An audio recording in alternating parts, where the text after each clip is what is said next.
Hello, Mark Red Larsen here for the Dreamcatcher podcast.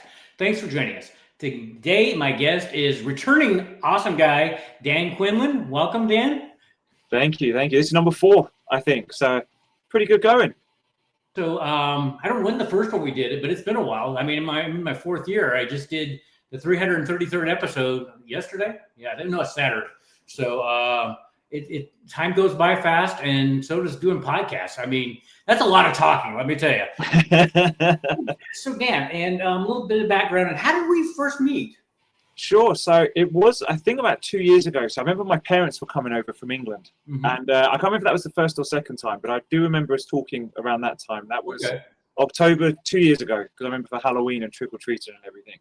So I think I joined a Facebook group to do with podcasts, and I put something out there about it. Was brand new, never done it before, and I thought, I'm going to put something out here, and I don't know how these things work. Either everyone will ignore it, everyone will love it, somewhere in between, that sort of stuff. And you had commented directly, and then we got into each other's DMs from there, and it went from there. So, yeah, you were the first person I'd ever done a podcast with. I didn't realize that. Okay. Yeah, and I remember how nervous I was the first time as well. Great. So, no, I would have never known you were nervous at all. So, Dan, a little bit of background. You're in Indiana right now, right? Yes, correct. Yeah. So you tell from the accent, I'm not born and bred from Indiana. So we're from England originally. My wife and I met when we were 16, and I'm from England. She was born in South Africa. And when I was about 30, I think it was, or 29, about 8 years ago now, my boss at work where I worked in England was like, "Hey, I'm moving back to the US. There's a job posting in my team. If you're interested, I'd love for you to apply for it." And my wife and I had talked for years about moving abroad. We always thought Canada was going to be the place we ended up. And we looked at it and we were like, hey, this is a good job. Loved the boss I had. She was a great boss, which helped massively. There's not many people I would have been comfortable moving abroad to work with, but she was definitely one of them. Our daughter was 2 at the time, nearly 3.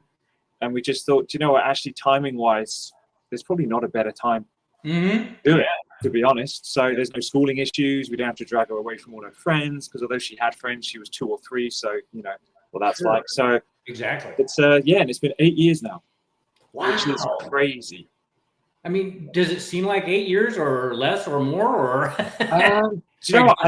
A bit of both. I mean, we moved here in October 2017, which was actually a great time to move, because it's with a young kid as well. It's Halloween.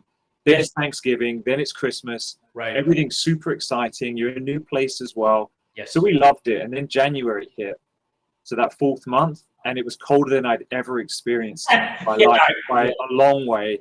There's no family anymore, because everyone's back, and the kind of novelty has worn off a little bit of, hey, this is a cool new home we've got. And then we really struggled on and off for the first 2 years, definitely.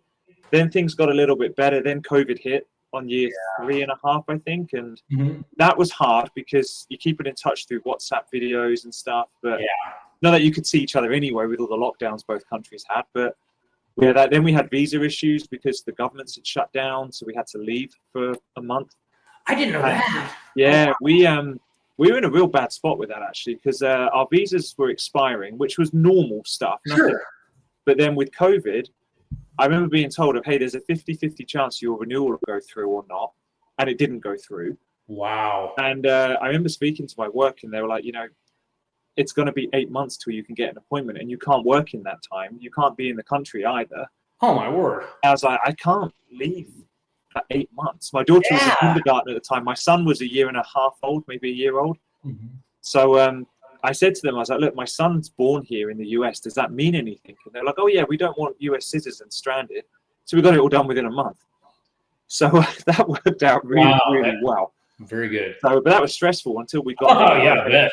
Oh, my word. So, that was hard. But after that, I would say the last 2 or 3 years, we have really, really enjoyed it. Very good. We've been able to go out and do more. We've been to like New York, Niagara Falls, Grand Canyon. Really, really fun, awesome. Okay. So, and we kind of took the approach of, we kept saying, do we want to move back? And that was hard, because you can never settle when you keep talking about, do we want to move back? So we kind of took the approach of, we don't know where we're going to be long term. Right. So let's not obviously be crazy and stuff, but let's deal with it, that if something comes up and the opportunity comes up and we want to move back, then we'll explore it. Yeah. And that's been much better for us. We've settled a lot better because of that.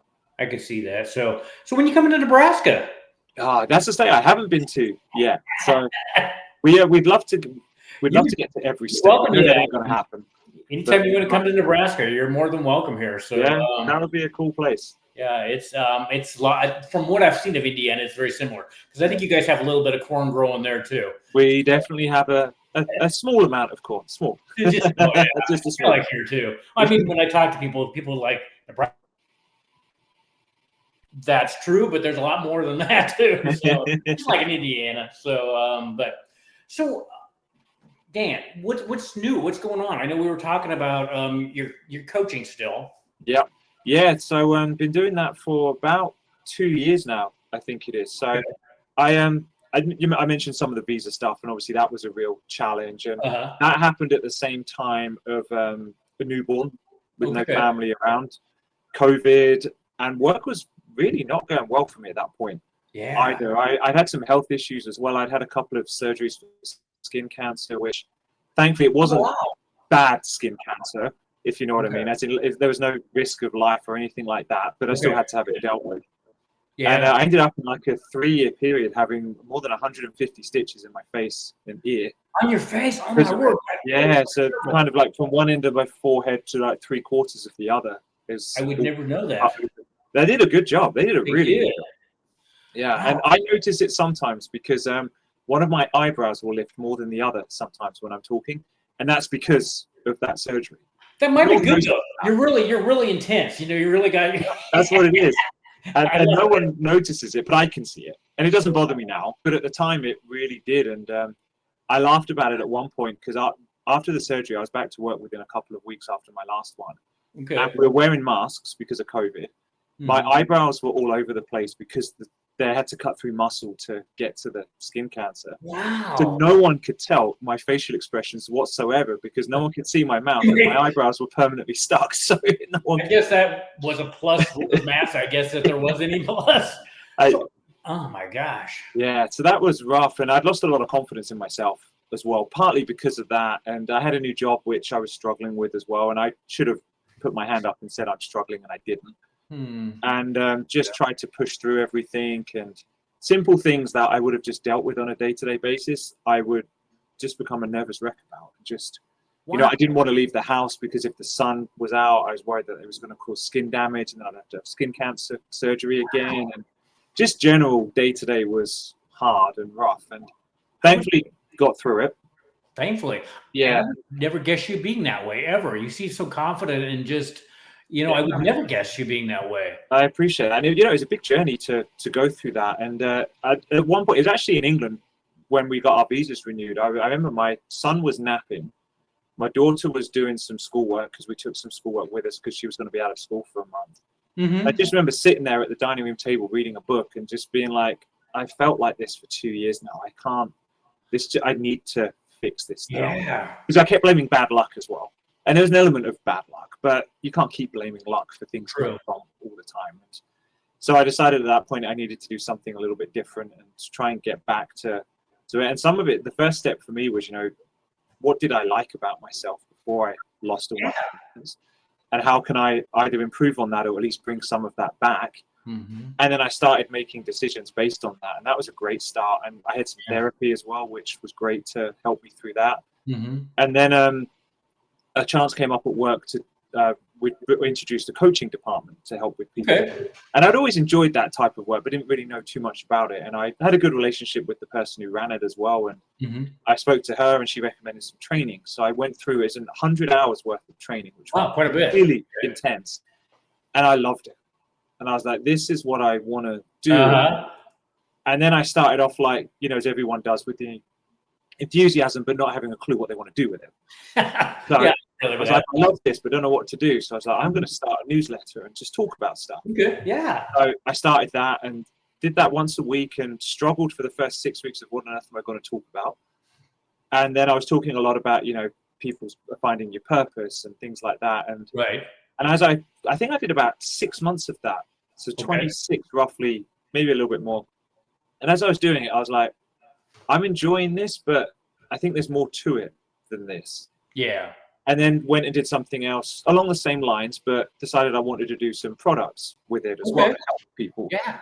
So did that and was making some money out of it as well, which was a really Very good. nice kind of bonus. And Yeah, that's always good. after about 6 to 9 months of that, I was like, I don't want to be a digital product guy, because I feel like every week I'm desperately trying to sell stuff all the time. Yep.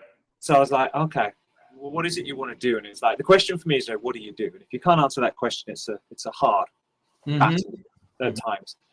And I started thinking more and more about it. And I was like, well, the purpose stuff's important, but I don't need to just focus on that. What am I really passionate about? And what am I really good at? You know, I've been in HR for 16 years. Okay. I've worked and lived in 2 different countries. I'm a parent who went through the struggles I mentioned a few minutes ago. Yeah. And careers are hard. I mean, I'm 38 years old now. I've gone through periods where I question if I'm in the right career. Thankfully, I right now I feel like I am. But I've had times where I've really questioned that. And, you know, work's hard. Raising kids is hard.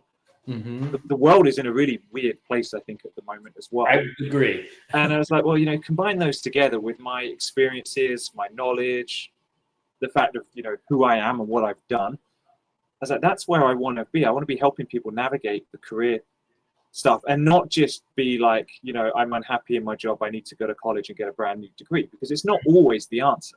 No, true. And that's a lot of money to spend to find out that that's Oh, not the yes. answer.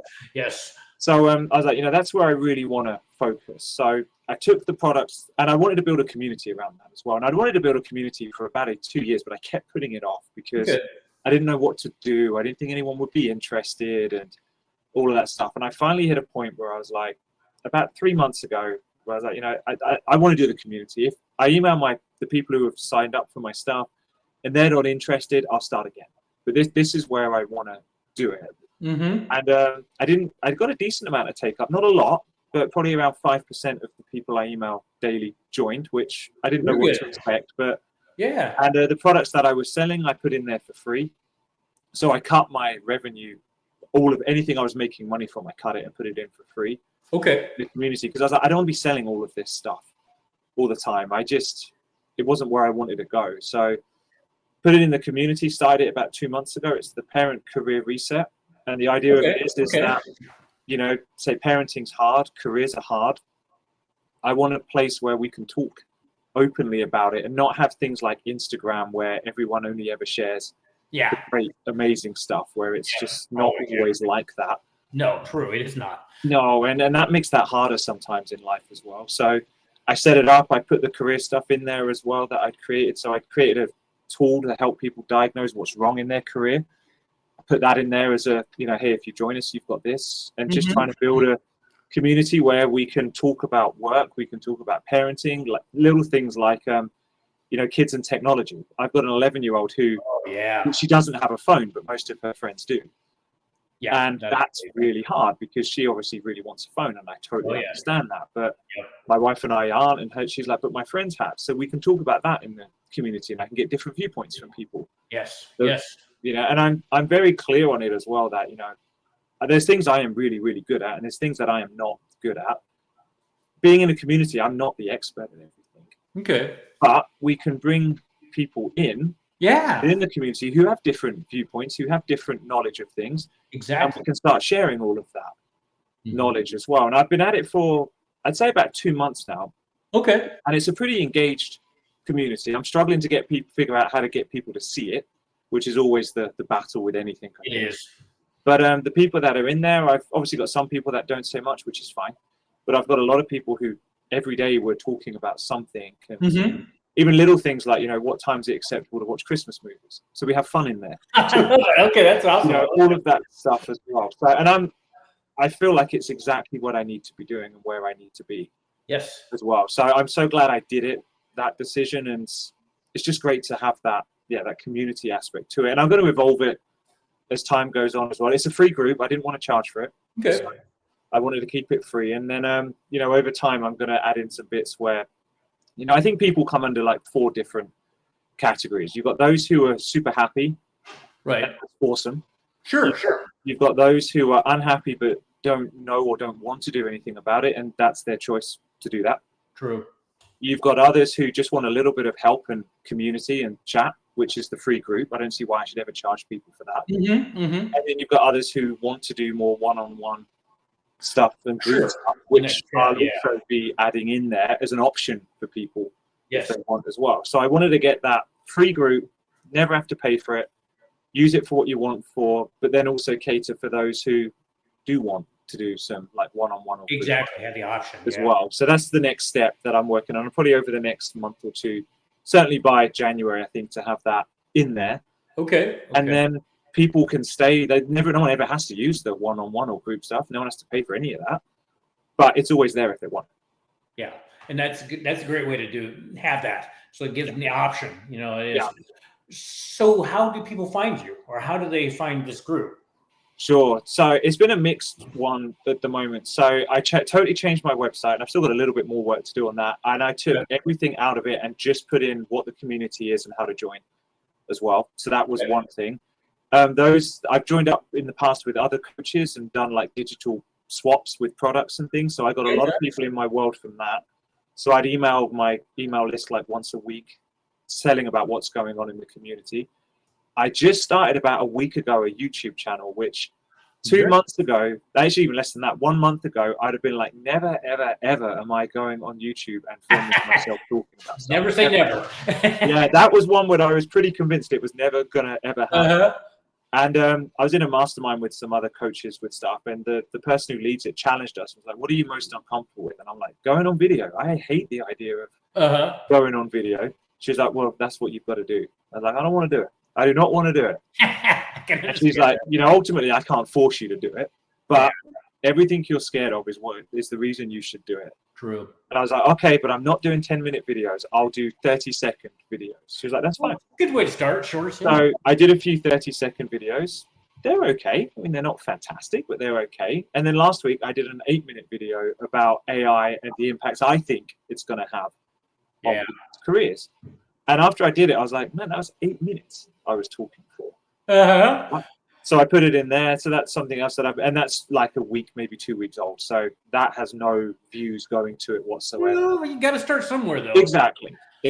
So they're the main ways.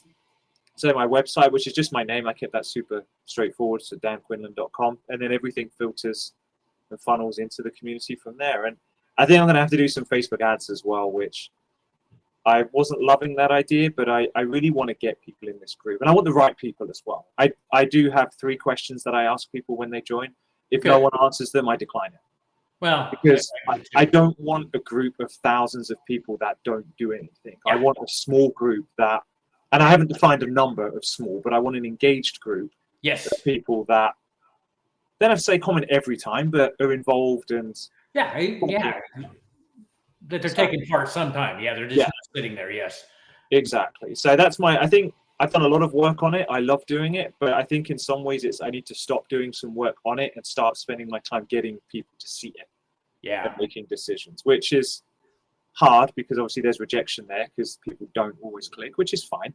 Yeah. But when you're working on stuff and tinkering, it's fun, isn't it? You enjoy doing that. You see it and stuff, but it doesn't move the needle of people don't see what you're doing. Yeah. So that's the big thing. That's true, and I'm glad you have a YouTube channel. You'll be up to 10 minutes, and you'll probably be going way past that. Yeah, I can see it now. I couldn't at the first, and I'm glad she did that as well because I was dead set against. I don't know what to say, and I can understand that. And I learned as well that when I try to script things, I'm terrible. Yeah. Because I spend my whole time trying to think through everything I'm saying, and it's not natural. Yeah. And then I stumble and stutter and stuff. Whereas when I do it with like a few little prompts there. Yep. It might look a little bit clunky at times, but I just roll with it and do it. And I was like, do you know what? Actually, that's same with anything. I mean, your first podcast episode probably isn't as good as the ones you do now. Hear my podcast. I did hear your first one. No, and I scripted. I had all the questions laid out and everything, and everybody's like, this sounds rehearsed, and it's like, okay, I'll just do it like we're doing today. Just having conversation and. People are resonating with it because it's real, exactly. And that was one big thing I talked about in the AI piece that I did. That AI is going to have a massive impact. Oh, it will now and in the future. Yep. But the one thing it can't do is take away real relationships in you as a person and how you deal with things and how you interact. So as I was looking through all that, and I can see on LinkedIn and stuff how much ChatGPT stuff is on there. Yeah, I can see it. There's certain things of because here's the truth and stuff like that. As soon as I see that, my mind immediately thinks you didn't write that. That's ChatGPT. Yeah. So the YouTube for me was another thing of, well, writing AI can do a really good job of writing. It can. It can do a terrible job too, but it can. Very much. Yes. And I use it for ideas. I use it a lot for, hey, I'm thinking of this, and using it as a partner to kind of bounce off. But I've given it something to do, and it wrote it for me. And I was like, I would never speak like that. I said, no, I'm not going to use that type stuff. Yeah. But with YouTube and videos, I mean, I know there's going to be people that aren't real people, but I'm a real person. Yes. You can see me stutter. You can see me stumble a bit. You can see me talk through things. Yep. That's how real life is. It is. It's not and perfect. I think people are going to want more of that Yep. than just multitudes of layers of AI bots and AI videos and constant ChatGPT stuff. So that for me was another way of, okay, well, that's a good way of differentiating. I agree with you. And then Riverside, one we tried to use earlier, actually writes this stuff with AI. And it also does a transcript of what the guest says. It doesn't always get that right. In fact, it puts some really bad words in there every once in a while. Wow. Yeah, and it's just so I go through that word by word. Yeah. It's like that was never said and not even close to being said. Yeah. And it's like, no, I like it because it makes it easier to, it gets kind of a framework of what I need, but I make sure that I go through that very much. Because the one time it was terrible, it was with these two older ladies, and it had all kinds of swear words in there. And it's like, I don't know if these women have ever said swear words. That got put in there. That AI, I mean, it's like you say, it's going to change so many things. We have to be aware of what, we just have to be aware of what it can do. Absolutely. So and how to leverage it properly and effectively. And I mean, there's the thing for me as well is that AI will give answers to any question you ask. But the big thing is that are we asking it the right questions? True, very important. Yeah, and that to me is the big thing for us going forward. Of it can give good research, it can give good answers, and it's a great thought partner with stuff, without a doubt. But if you don't ask it the right questions, it's only going to answer what you ask. And if you've asked garbage in, garbage out. exactly, and then it's being knowledgeable of what the garbage you've put in is. Yeah, no. So, okay, since we're on AI, how do we know going forward what is real and what's not? Because AI is only going to get better. How, as a society, do we keep track of what is actually real? I mean, some of this stuff is getting better, enough that it's like, maybe that's AI. But it's a hard question. I mean, I play around with that YouTube video of how do I want to start it off? Because I think that first 10 seconds is your big thing, isn't it? If someone's bored, in 10 seconds, they're not going to stay. Yep. So I asked the question, and I can't remember exactly what it was, but it's something like, is AI going to take over the world and take over our jobs? Yeah. The answer for me, I don't know. I don't either. I don't know. And I hear all these experts saying yes, it's going to do this, it's going to do that. But I don't think anyone really knows. I don't think so. So for me, and I did hear something on a podcast the other week that China apparently are 5 to 7 years ahead of the US when it comes to technology. Okay, really? Okay. And they have AI bots running lots of stuff, videos, a lot of videos, marketing videos and stuff are chatbots, not chatbots. So, AI Sure, I know what you're talking creations or whatever. Yeah. It is. So for me, I don't know how we're going to necessarily know. Yeah. One big thing I see is everyone using the same language. And I mentioned that there's that super long dash that I've never used in my life before, but everyone seems to use it now, and ChatGPT uses it too. Yeah. And there's because here's the truth, or here's what it means, and I see that in so much writing that I'm like, I don't think everyone actually talks like that. No. So that to me is a sign. It's the images that I think are the big. You can tell. Yeah. There's so much, that you can just create, and some of it's fun. My dad, when we got back in England last month, my dad fell asleep on the train up to London. So of course we took a picture of him asleep. Gotta do that. That's what you do. And I said to my kids, who were obviously with us at the time, I was like, "What should we do?" And they said, "Turn him into a unicorn." So I went into ChatGPT and was like, "Here's a picture of my dad. Can you turn his face into a unicorn?" And it did a brilliant job, and it was hilarious. It did. Of doing that. But that's obviously not real, so that's easy to sell. To know that It's is when you see other stuff and videos, I think are going to be the big thing in the next year or two as well, where you're watching a video of something. And there's this hilarious one on Facebook, because I'm a big football fan, and they've done the manager of my team. They've done it with others too, but the manager of my team in a press conference, and they'll have him talking. Now, what he is saying is not what he is saying. Yeah. Because I can tell, because it's done as a humorous thing. Sure. Okay. And so it's and they put at the top AI generated as well, to be very clear. But it's him. His mannerisms are exactly like they are in the press conference. His voice is exactly the same as it is in a press conference. Yep. And it's only the fact that it's so funny and out there. And he's saying stuff that no manager would ever in the history of the world say. Right. You know it's not real. Right. But if they were to do subtle little things, I wouldn't know the difference. Right. I would not know the difference.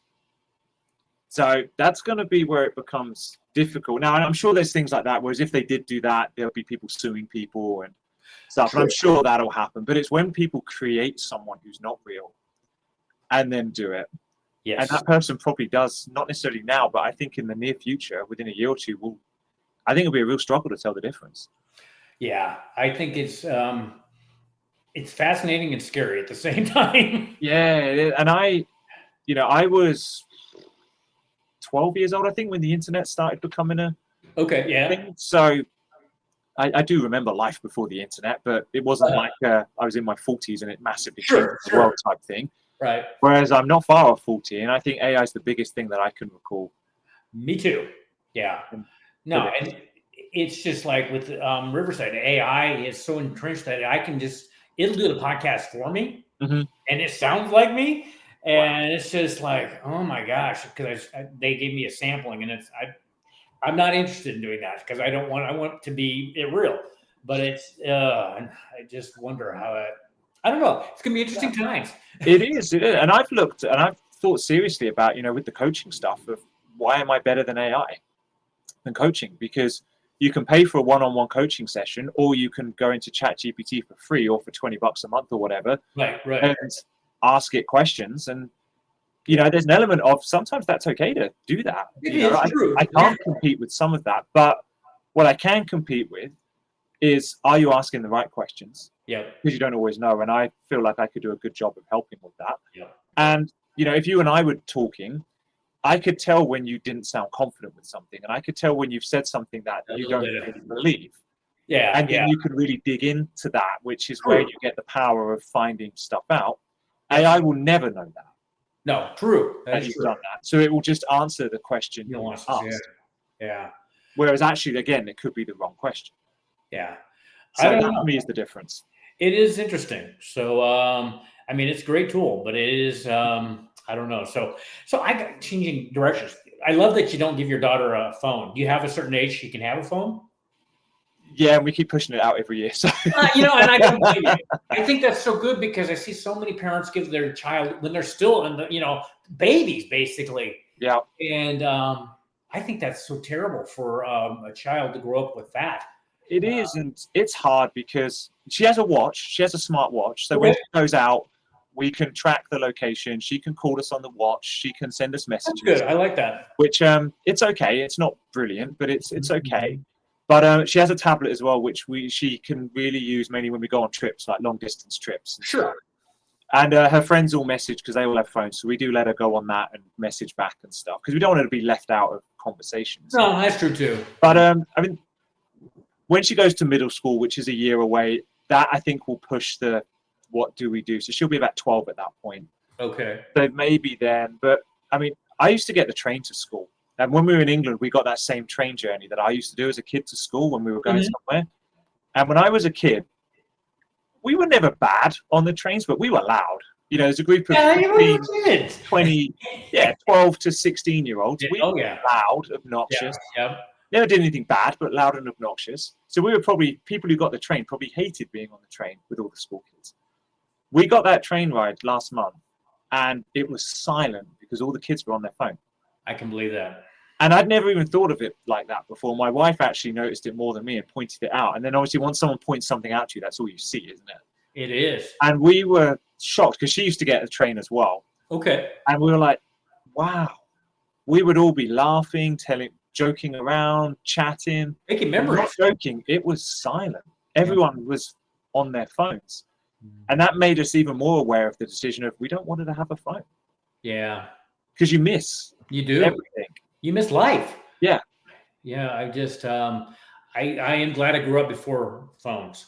Yeah. I'm very glad. I mean, they're a great tool, but they are. And I had one at her age, which I don't think she knows that. I've kept that quiet.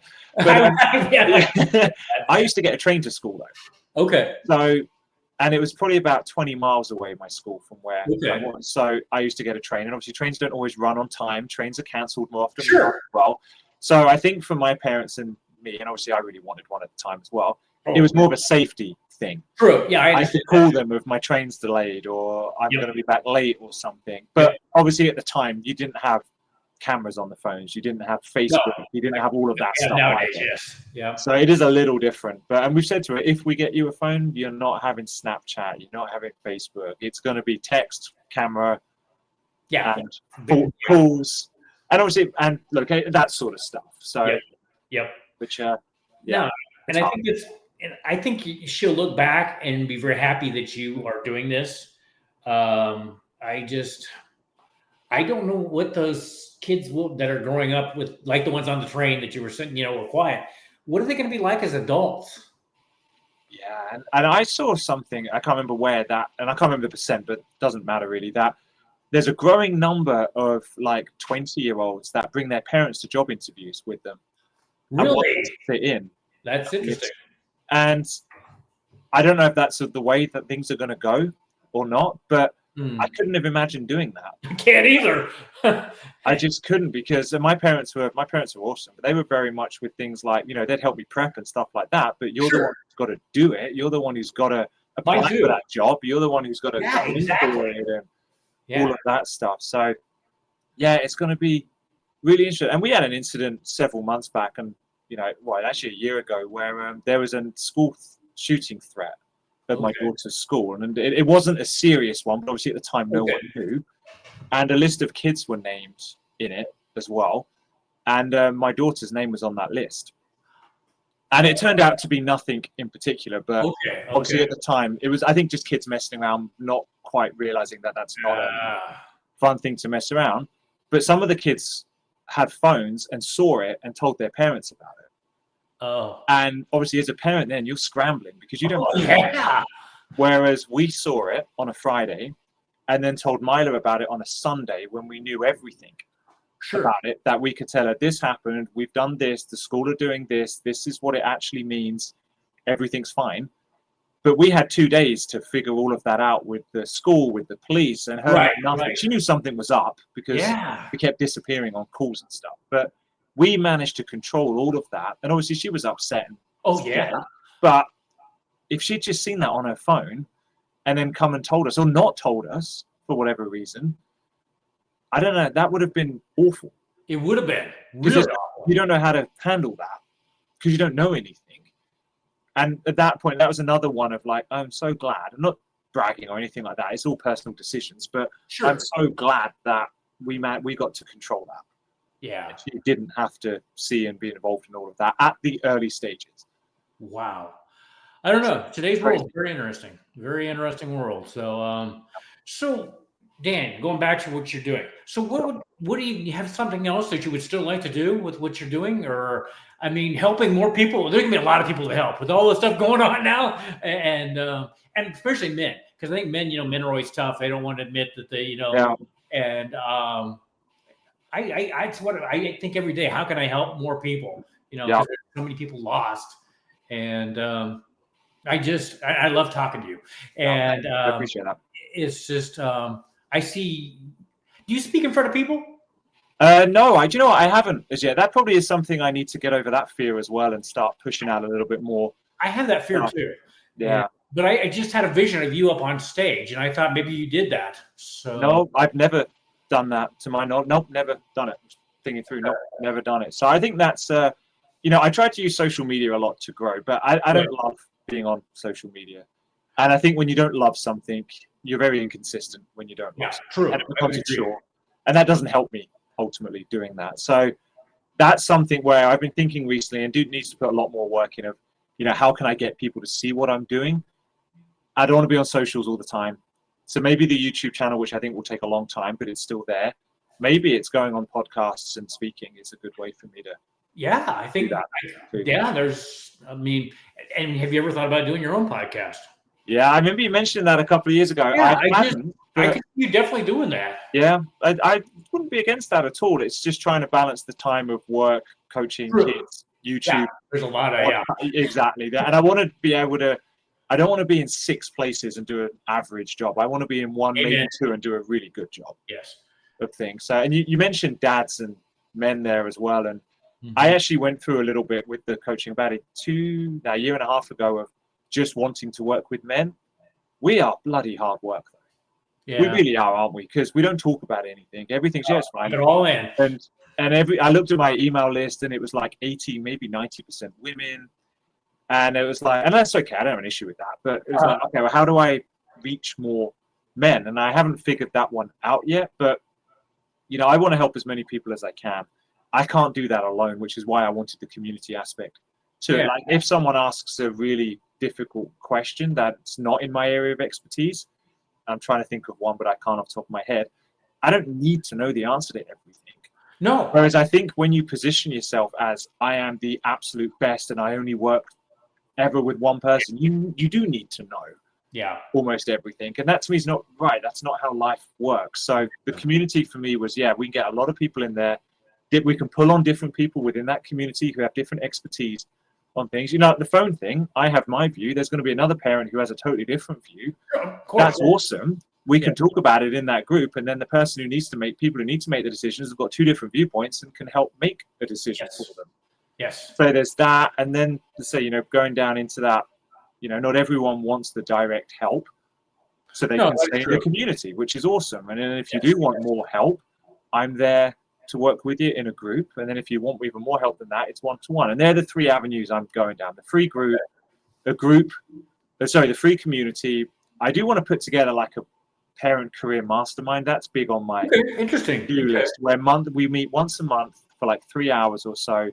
And we go really deep in something and work through problems people have got in it, solutions, that sort of thing. So it's not like every week we meet for half an hour, how's it going? It's a proper real... Yeah. So I want to do that, but obviously I need more people in there to be able to get more people to want to do that. And then the one-on-one stuff, which I love working one-on-one with people, but we only have so much time, don't we, all of us? That is true. And there's only so many you can help with that. So for me, that becomes I love doing it, but I also can't just do that because then I'm missing out on a lot of other areas. So they're the 3, and I don't see me ever changing. Well, maybe not say ever, but I don't see me changing that plan for a long, long time, because it just feels completely wearing. Where I've worked 2 years to figure out where I want to be and what I want to do. This is the first time in those 2 years where I'm like, this is exactly it. I know that feeling. Yeah. And it took a while to get there, but you have to go through that to get there. So you do. And sometimes when you start something and this is it, it's like, maybe not. Until you get into it, maybe. So now I just had a thing where you had an all men's retreat too. Yeah, that would be cool. I'd be up for that as well. I could definitely see you doing that too. I'm getting all kinds of flashes in my mind. I saw you on stage, and I mean, you have a giving heart. I can tell that too. And us as men are very difficult to get to open up. Even today, men are just men. I guess maybe, but I think when they're in a safe place where they can open up and nobody's gonna, give them a rough time about opening up, because I don't know what it is, but I got a good feeling that you're gonna find it, and maybe you already have found it. I don't know. I'm just getting a great feeling that you're on the right path here. So thank you. I appreciate that, and I knew with some of the paths I went on, they weren't necessarily the right path. But I knew that if I went down that route, I could start figuring it out, and that to me was a big thing as well, of not being afraid to mess things up and not being afraid to do something and then realize it's not, because I spend hours sometimes. I can believe it up over months as well, hours and hours. And then to then say, actually, that's not what I want to do. There's 2 options there. One is, what a waste of time that was. Or yeah, you did spend all that time, but it got you to where you are now, which you wouldn't have got to if you hadn't have done that. Yes. That's a good way to look at it too. And that's the way I see it. And also, if I look at it as a waste of time, I've spent that time anyway.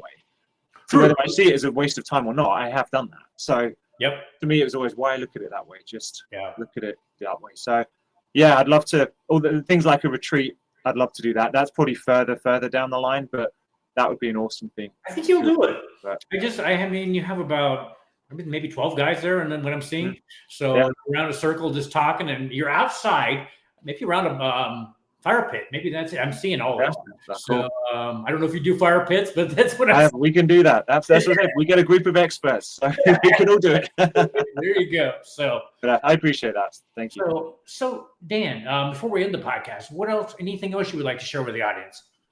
No, I think building a community takes more than one person. So I'd love for your listeners to check us out. I do want people in there who want to be in there. And if you check us out and it's not for you and you leave, that's okay. I'm very clear in how I do things of this is what you're going to get. So some of the things I put in there, it's how I talk. I didn't want to be all like, oh, I might upset someone with that, or oh, I want to appeal to everyone. Yeah. I want to get me out there so that you know quickly whether you like me or not. And if you don't like me, that's okay, because you haven't wasted months and months of your time on someone you don't like. So, check the community out. It's the Parent Career Reset. Go onto my website, danquinlan.com, and it will all link you there. Check it out. And if it's something you want to be a part of, join us. I want as many people in there who want to be in there. Yes. They can be. And that's the only way I think we're going to help each other through a lot of the mess and the craziness and get through it. Yes. Awesome. What a way to end the podcast. Well, Dan, thanks for joining me on this. I mean, I love it. I look forward to future podcasts with you too. Definitely. Definitely. I want to come back. 4's good. We want to keep going. Yes. So, but anyway, Dan, thanks for being on the Dreamcatcher podcast. I'm pumped for the day. You made my day.